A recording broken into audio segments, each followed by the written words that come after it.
into it. Where do you want to take us first?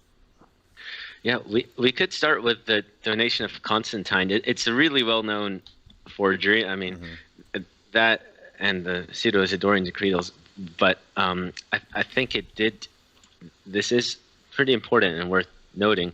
Maybe the most interesting part about this is that Pope Leo IX, on the eve of the schism in the early 1050s, he cited nearly the entire donation of Constantine to Michael Cerularius, the Patriarch of Constantinople, and telling him this is the proof of our supremacy, and he so confidently insists upon it.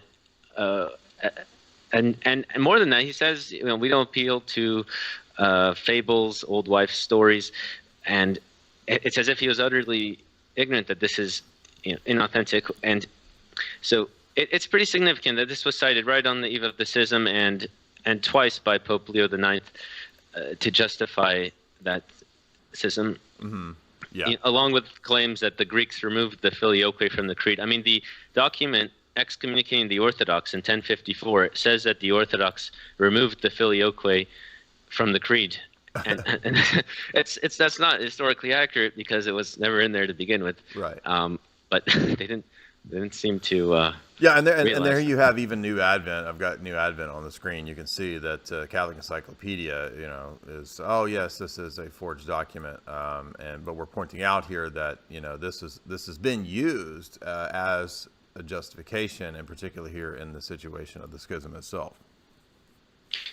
Yeah, I mean, we could. I don't know if we should read a passage from it, or I mean, to Sure, see what. ahead.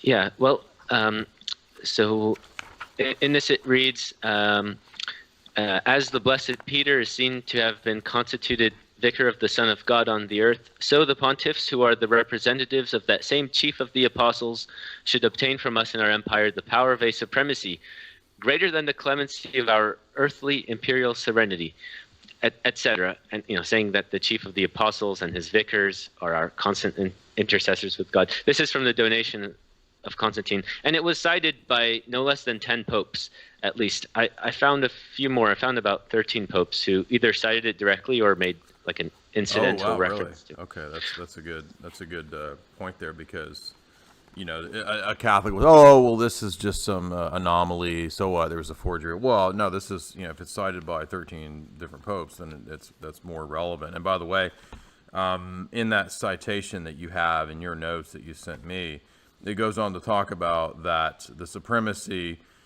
is over all the principal sees, not just the temporal power of the emperor, but it's also full supremacy over the other patriarchates, which violates Canon 6 of Nicaea, and it violates the apostolic canons as well.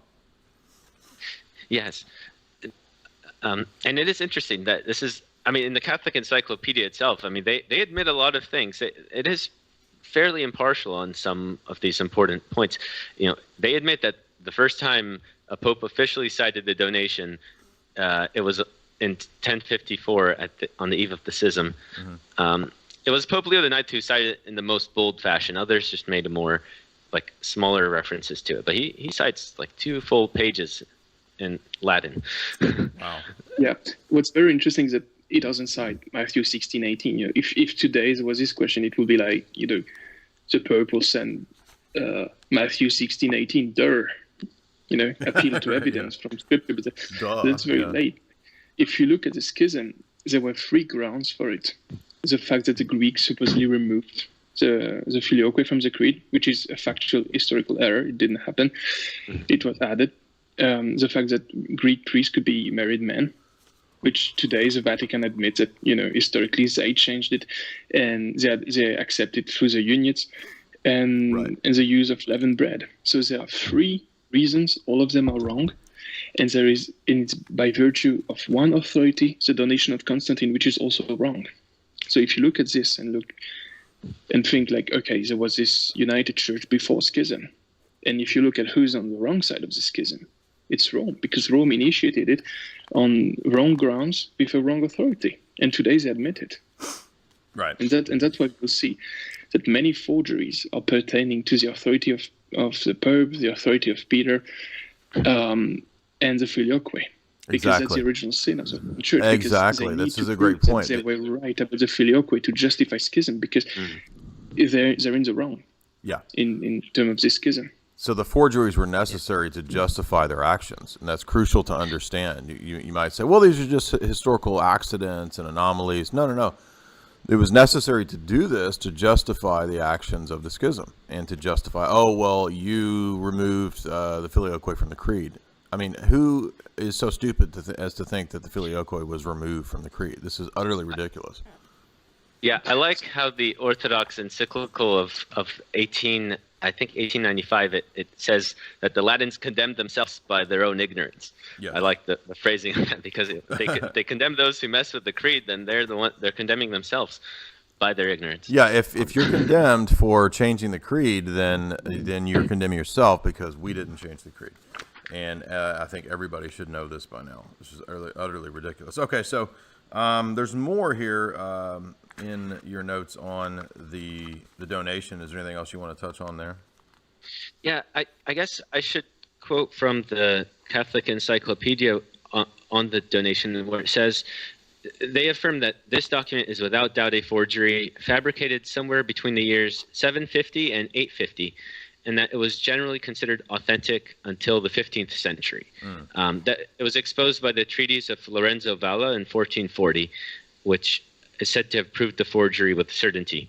But even after it was exposed in the Renaissance, still Roman Catholic defenders of the donation existed. In fact, it's very interesting that we find a few inquisitors and officials in the Roman Church saying, as I quoted, he who denies the donation lies under suspicion of heresy. And others, right. Yeah, others say you come near to heresy if you pronounce the donation to be null and void.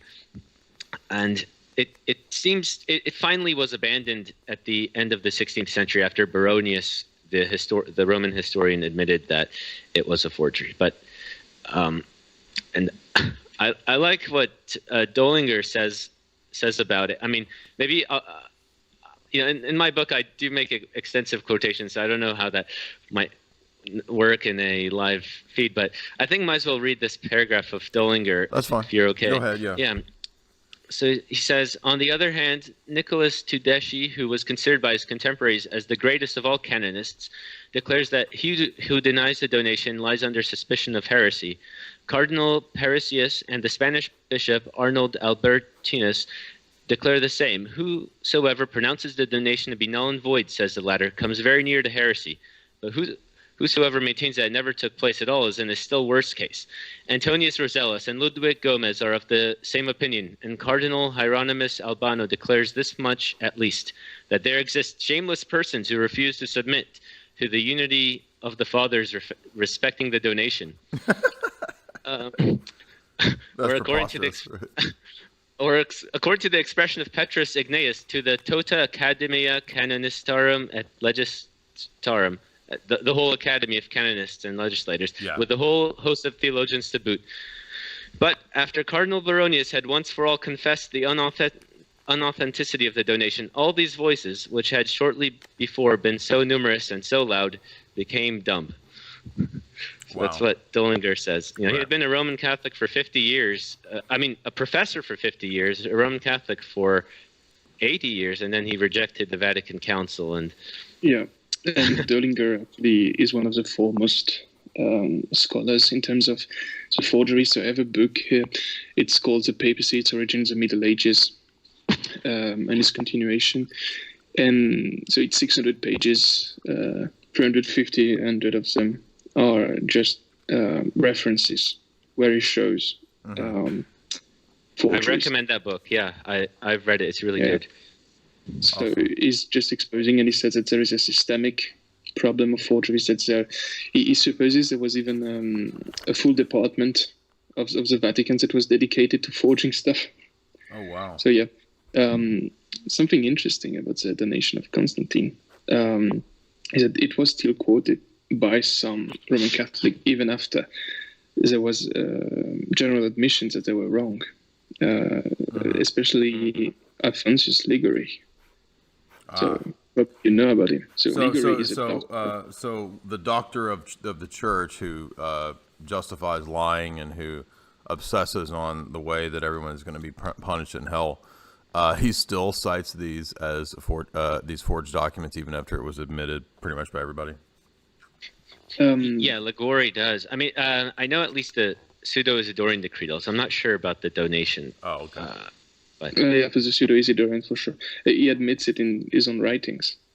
Like in his own writings, he says that these are forged, but yet he still uses it, and he's honored as the most zealous doctor Well, of the church. what if we're gonna? I mean, what's wrong with lying if we just keep people from leaving the bark of Peter, right? I mean, if you leave the bark of Peter, you lose your soul, so it's justified lying. Yeah, that's the casuistical immorality. Yeah, that's it's not moral, but that's a separate. Yeah, that's why it's issue. called casuistry. Exactly. Yeah, I mean that's what we have a problem with, and I mean it just opens the door to all this nonsense, and this is why you see a lot of people in the trad world acting the way that they do. They have a worldview which is based on all this nonsense, and so they have to prop it up and act like goblins. I mean, and they just can't deal with the facts. They can't deal with that their own church, right, is gone into the downward spiral of madness that it has because of being based on centuries and centuries and centuries of lies and deceptions. That's what you get. The end result is a giant pedo cult.